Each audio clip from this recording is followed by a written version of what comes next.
पहले बात करेंगे वजीर खजाना मिफ्ता इस्माइल IMF से मुआहदे पर शादियाने बजाने लगे हैं। मुल्क को तरक्की की राह पर डालने के दावे भी करते रहे। 2 माह में मुश्किलात खत्म होने का लॉलीपॉप दे दिया। इमरान खान और उनकी सब्सिडी पॉलिसी को हदफ तनकीद बनाने से बाज ना आए। डॉलर 207 रुपए पर आने को बड़ी कामयाबी करार दिया। दावा किया इमरान खान मुल्क को दिवालिये की नहज पर छोड़कर गए।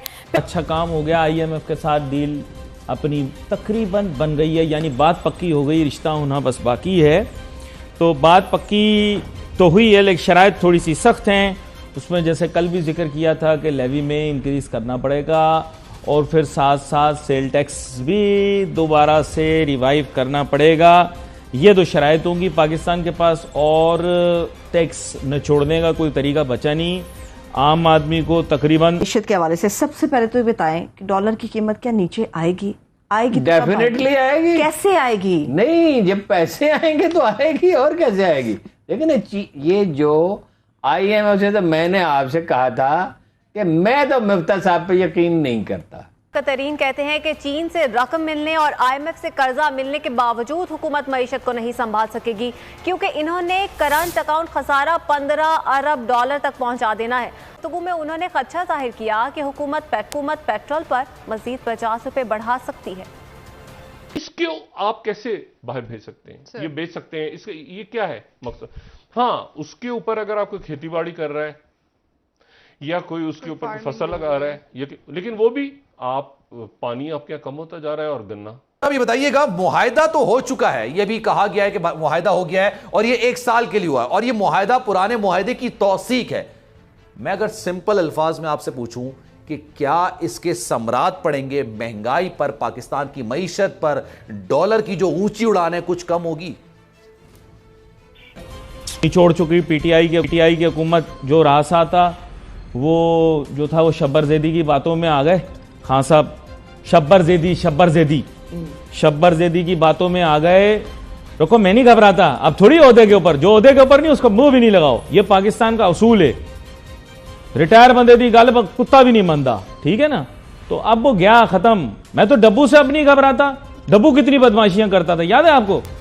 एंकर फेक न्यूज करते हैं, मीडिया हमारा दुश्मन है। ये गिल्ली और डब्बू, इन दोनों ने ही खराब किया। मैं आपको सच बताऊं, इमरान खान साहब की हुकूमत ने अच्छे भी काम किए तो भी नुकसान हुआ डब्बू की वजह से। डब्बू आप सब लोग जानते हैं ना, मुझे बताने की जरूरत नहीं डब्बू कौन है। एक डब्बू रखा हुआ था, यार दिखाओ तो नहीं, तुम तो पूरा ही बता रहे हो, सारा कोई राज रख ही नहीं रहे सीधा राज में। खैर, डब्बू ने इमरान खान साहब की हुकूमत को खराब करने में, इमरान खान साहब की हुकूमत को बदनाम करने में, मीडिया के अंदर माशी तरक्की को पसे पुष्ट रखने में जो फाल लोग रहे हैं, डब्बू, गिल्ली और साथ में जो है शहजाद अकबर साहब, ठीक है, इन तीनों ने रोज आके जो है ना सिर्फ यही बात की, लुट गए, बर्बाद हो गए। अब तो अल्लाह मगफिरत फरमाए, मकसूद चपड़ासी, इससे आगे इन्होंने बात ही नहीं की। यार इमरान खान ने अच्छे काम भी किए, इमरान खान को नुकसान पहुंचा ये 3 लोगों की वजह से, बाकी जो है मीडिया पे, और मीडिया का भी माशी कत्ल इन लोगों ने किया मिल के ना, कि फेक न्यूज चलाते हैं हम, सही नहीं बताते हैं हम। अभी भी इनकी फैक्ट्री चल रही है कि मीडिया महंगाई पे शोर नहीं मचा रहा। कपड़े फाड़ दें हम क्या अपने?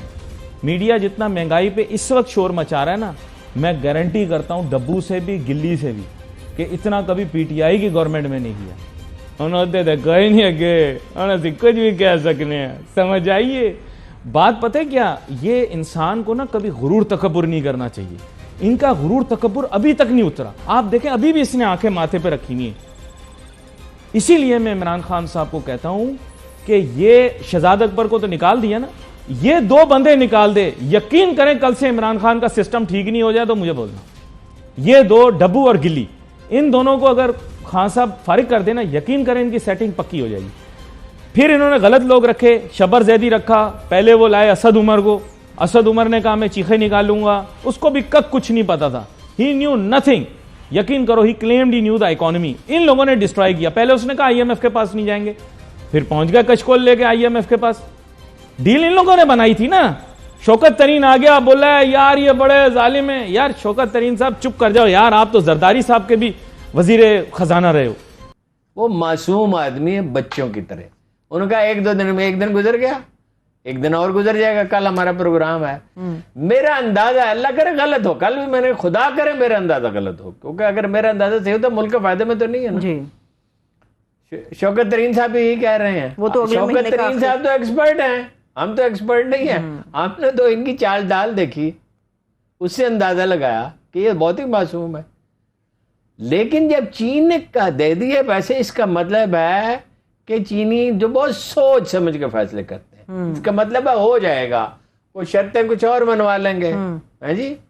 इसराइल को तस्लीम करने की शर्त नहीं मानी जा सकती, अड्डे तो नहीं दिए जा सकते, किसी ने दिए तो भुगत लेगा। कश्मीर पे समझौता नहीं किया जा सकता। नहीं, वो कश्मीर पे करेंगे कुछ नहीं किया। खान साहब ने क्या किया कश्मीर पे? बात करते थे जरा धड़ल्ले से, ये जरूर है। और मतलब ये कि मोदी से मरूब नहीं थे, मरूब तो खैर वो किसी से भी नहीं है। मरूब तो सलाउद्दीन यूबी भी आ जाए तो उसको कहेंगे मेरा नायब सदर बन जाए, हाँ जी। डिफॉल्ट का खतरा टल गया पाकिस्तान का? डिफॉल्ट तो नहीं होता, पाकिस्तान उन मुल्कों में शामिल है। लेकिन देखे ना, ये तमाशा इस तरह नहीं जारी रहना चाहिए। शब्बरजादे ठीक कहते हैं, $8 बिलियन के इंपोर्ट, $30 बिलियन की हमने कारे चंद बरस में। और मोबाइल देखिए, एक जो पाकिस्तान में एक सिचुएशन थी जो बिल्कुल अनसेटल्ड थी, तो उस हिसाब से तो ये बेहतर है क्योंकि एक पोजीशन पे हम सामने आ गए। मगर अगर कोई ये समझता है कि इससे पाकिस्तान में महंगाई कम हो जाएगी या पाकिस्तान मुश्किलात से निकल गया है, तो वो गलत है। अच्छा। और पाकिस्तान अभी भी उन्हीं मुश्किलात में शामिल है जिस मुश्किलात पहले आती रही हैं। ठीक है। तो ये एक अच्छी सिद्ध है, मगर ये सोल्यूशन काफी नीचे चला गया है और अब ये वापस आना बहुत मुश्किल हो गया है। और अभी मजीद पेट्रोलियम लेवी लगने जा रही है, ठीक है, और टैक्सेस भी लगने जा रहे हैं। तो पाकिस्तान के लोगों के लिए एक अच्छी खबर तो नहीं है। पाकिस्तान में महंगाई बढ़ेगी, रोजगार कम होगा और हालात अच्छे नहीं है, एक्सेप्ट कर लेना चाहिए। तो कोई भी आप अच्छी खबर नहीं सुना, फिर ये वजीर आजम शहबाज शरीफ साहब कह रहे हैं कि मजीद सख्त फैसले करने पड़े तो हम करेंगे। आपकी नजर में और क्या मजीद सख्त फैसले हो सकते हैं? ये डॉलर क्या 250 तक जा सकता है, अल्लाह ना करे, या पेट्रोल 300 तक जा सकता है? देखिए, बात सुने, इनको ये मुझे ये समझ नहीं आती। अच्छा। कि ये तो जो कुछ फैसले ये थोड़ी कर रहे हैं। अच्छा। फैसले तो IMF वाले कर रहे हैं या पाकिस्तान की बुनियादी मारूजी हालात कर रहे हैं। ये तो उस फैसले को में रुकावट बने हुए हैं या उसको सियासत कर रहे हैं। तो अगर सब कुछ ऑटो पे चल ही रहा है तो आप क्यों इक़्तिदार में बैठे हुए हैं? तो ये बेकार की बातें खत्म करें। अगर ये कुछ नहीं कर सकते, फॉर एग्जाम्पल इनको चाहिए कि बाजार बंद कराते शाम को 6 बजे, इन्होंने नहीं दफा रोल नहीं है। इनको हम क्यों डिस्कस करते हैं? बेसिकली आप डिस्कस करते हैं, मैं तो इसको सीरियस नहीं लेता इस बारे में। आप शुगर मिलें लग रही हैं और शुगर बाहर से आ रही है, और मतलब बहुत कुछ आपने ठीक करना है, बहुत कुछ आपने मईशत में ठीक करना है। मतलब ये मैंने आपसे कहा ना कि इन्वेस्टमेंट जहां हो रही है, मतलब पाकिस्तान में पिछले चंद सालों में इन्वेस्टमेंट लोगों ने सबसे ज्यादा रियल एस्टेट में की है। और रियल एस्टेट की कोई आपके मुल्क के अंदर, मतलब मुल्क होता है ना कि मुल्क दुनिया में आप एक्सपोर्ट कुछ करें, कोई उसका 0.0/0 उसका रोल है कि आपने बाहर जो कुछ दुनिया को देना है, बेचना है, उसमें रियल एस्टेट की इन्वेस्टमेंट का क्या करना है आपने? उसकी जगह आप कोई फैक्ट्री लगाएं, कोई टेक्सटाइल लगाएं, कोई उसकी जगह आप कोई कोई ऐसी चीज हो जो इसकी बाहर जरूरत हो, कोई टेक्नोलॉजी स्टार्ट करें, कोई स्टार्टअप्स के वो लगाएं, कोई डॉक्टर्स, कोई हॉस्पिटल, कोई किसी किस्म की कोई ऐसी चीज जो बाहर की दुनिया में जाके जिसका फायदा हो। लेकिन ये जो है ना इन्वेस्टमेंट मैंने की है, मैंने प्लॉट लेके डाल दिए 4, बस मुझे तो कीमत बढ़ रही है उनकी और पैसा आ रहा है। मतलब ये जो एक लोगों के मिजाज बना है ना पाकिस्तान में बदकिस्मती के साथ, तो देखिए कहाँ इन्वेस्टमेंट हुई है, पूछिए, देखिए आप चेक करें पिछले 10 सालों का रियल एस्टेट दुनिया में क्या रोल है, मुझे बताएं। रियल एस्टेट पाकिस्तान में रियल एस्टेट है बिजनेस, क्विक मनी है ना, लेकिन उसका रोल क्या है दुनिया में? कुछ भी नहीं।